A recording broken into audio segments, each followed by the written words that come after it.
We've officially hit the halfway point of the NFL regular season, with Week 9 behind us and Week 10's slate about to start. Now's as good a time as any to grade how every team's season has gone thus far. AFC East: Patriots, Bills, Dolphins, Jets. Advertisement. AFC North: Steelers, Ravens, Bengals, Browns. AFC South: Colts, Jaguars, Texans, Titans. AFC West: Broncos, Chargers, Chiefs, Raiders. NFC East: Eagles, Cowboys, Commanders, Giants.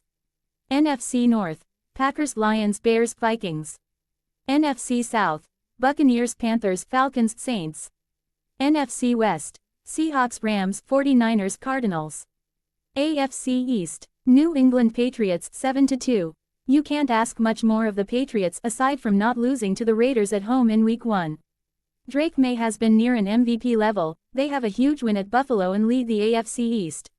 New England has benefited from a very soft schedule, but they've mostly handled business against bad teams. Grade A. Buffalo Bills, 6-2. On one hand, it's not great that the Bills are behind the Patriots and have lost their home game against them. But Buffalo isn't in bad shape, and the win over the Chiefs could be important. There are questions about the defense, but this is still a team capable of winning a Super Bowl. They're fine. Grade B. Miami Dolphins, 2-7. What exactly has gone right for the Dolphins? It looks like a team that will look entirely different in 2026. GM Chris Grier is gone, head coach Mike McDaniel is probably next, and there's talk of benching QB Tua Tagovailoa. At least the Dolphins got 2 wins. Everything else has been a nightmare. Grade F. New York Jets, 1-7. Even with the low bar the Jets set for themselves, the first half was rough. At least they got Aaron Glenn 1 win. Given the moves at the trade deadline, sending off Sauce Gardner and Quinnen Williams, there won't be many more wins. Though those moves were necessary for the future. Grade F. AFC North: Pittsburgh Steelers, 5-3. Not many people had the Steelers leading the AFC North at the midway point. There are flaws. The defense has had extreme ups and downs and the offense is limited. Still, who in Pittsburgh wouldn't have signed up for being 2 games up on every other team in the division by midseason? Grade B+. Cleveland Browns, 2-6. It's not like the Browns were expected to be good, and they're not. The positive is clearly the rookie class, which looks like it might produce a few long-term starters. A win over the Packers was impressive. A 2-6 start isn't worthy of a parade, but there have been good signs. Grade C. Baltimore Ravens, 3-5. A Super Bowl favorite started the season 1-5. That's not going to result in a great grade. But we all know injuries played a part in that, and the Ravens are far from dead this season with Lamar Jackson back. The Ravens deserve a poor grade for the first half, but it might look a lot different by season's end. Grade D. Cincinnati Bengals, 3-6. The Joe Flacco trade made the Bengals more competitive. That saved them from getting an F. The defense is horrendous. It's a little weird how Zach Taylor has avoided any hot seat talk. Given how bad the defense is, it's fair to wonder if a healthy Joe Burrow would have made much difference. Grade D-. AFC South: Indianapolis Colts, 7-2. A dud of a loss at Pittsburgh dropped the grade from A+. Everything else has been far better than anyone could have expected. Daniel Jones has been fantastic, Jonathan Taylor should be an MVP candidate, and the move to get Sauce Gardner indicates the Colts think they have a Super Bowl contender. Grade A. Jacksonville Jaguars, 5-3. The 5-3 record is hard to argue with. There were quality wins at San Francisco and versus the Chiefs. Then why does it seem like everything with the Jaguars is labored? It's hard to buy that the Jaguars won't have a dip in the second half, though the good news is they're still in the AFC South race. Grade B. Houston Texans, 3-5. The Texans doing nothing substantial to fix their offensive line in the offseason was strange, and it has played out as poorly as expected. The Texans' defense is elite and it has led to a 3-5 record. The Texans have really failed their young quarterback, C.J.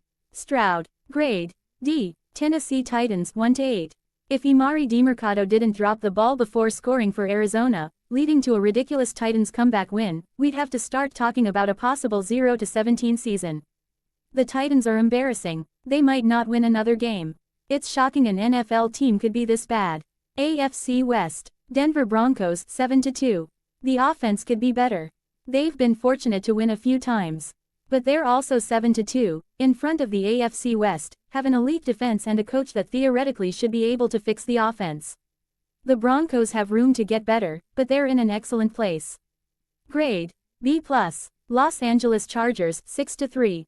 The Chargers have injury concerns going forward and that might cost them a shot at a division title. But they have had a very good start to the season. It's just a shame players like Rashawn Slater, Joe Alt and Omarion Hampton didn't stay healthy, because this could have been a great season for the Chargers. Grade B. Kansas City Chiefs 5-4. It's hard to give the Chiefs an above-average grade for a 5-4 start. The losses have all been in one-score games, but it's still 4 losses in early November. They are going to be in a fight to win the AFC West, which is unusual for them. It has not been a good start, but there's time to turn it around. Grade C. Las Vegas Raiders 2-6.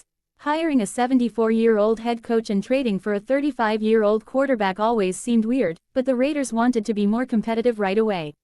They have not been. The Raiders have been a mess, as usual, and there aren't many signs the Pete Carroll era is going to work out as they hope. Grade D. NFC East. Philadelphia Eagles 6-2. There's always something to complain about with the Eagles, and the first half of the season hasn't been clean. They're still 6-2 and have the deepest roster in the NFL. It just hasn't been as easy as it was for most of last season. Overall, the Eagles are right on track to be the number 1 seed in the NFC. Grade B. Dallas Cowboys 3-5-1. AC might be generous, but it's not like there were grand expectations after trading Micah Parsons. The offense has been good, the defense has been bad and the Cowboys have 3 wins over terrible teams. The trade for Quinnen Williams was weird because it's not like Dallas is going anywhere this season. Grade C. New York Giants 2-7. There was a little jolt of life when Jackson Dart became the starter, but that has faded despite Dart still playing well. Cam Scatterbo's injury was deflating. There are renewed questions over Brian Daboll and Joe Schoen's future. Grade D. Washington Commanders 3-6. A massively disappointing follow-up to a dream season. Jaden Daniels' injury makes it worse. The Commanders have the oldest roster in the NFL, and it was a mistake believing they were closer to championship contention than they were. There will be a lot of work to do in the offseason. Grade D-. NFC North. Detroit Lions 5-3. It's hard to be too excited about the Lions' start. They lost 2 games all of last season and have 3 already this season. Some games they have looked like the best team in football though, with the same explosive offense and a very good defense. There's a lot of potential with this team. Grade B. Chicago Bears 5-3. There has been some angst about Caleb Williams' inconsistency, but could Bears fans have expected much more? Chicago has won 5 of 6 and is in the NFC North race. There have been good moments for Williams in Ben Johnson's offense. The Bears are on the right track. Grade B. Green Bay Packers 5-1. 2 of the biggest upsets of the NFL season were the Browns over the Packers in Week 3 and the Panthers over the Packers in Week 9. A tie against the Cowboys was nothing to be proud of either. The Packers are supposed to be good, but there has been way too much inconsistency. Grade B. Minnesota Vikings 4-4. A win over the Lions in Week 9 might have saved the Vikings season. They have looked good in some wins and terrible in some losses. A 4-4 record is fitting. It's hard to tell where the Vikings go from here. A lot of that will depend on J.J. McCarthy's development, and that's still a big unknown. Grade C. NFC South. Tampa Bay Buccaneers 6-2. The Buccaneers built a 6-2 record on a ton of close wins, but they deserve credit for fighting through many injuries. Tampa Bay is in an excellent position to run away with the NFC South and even stay in the race for the NFC's number 1 seed. Injuries aside, they couldn't have asked for a better start. Grade A. Carolina Panthers 5-4. The Panthers are fortunate to have a winning record. They're not particularly good on offense or defense. But here they are, at 5-4 coming off a big win over the Packers. Eventually they'll need to play better to keep up with the Buccaneers, but it has been a fun first half for Carolina.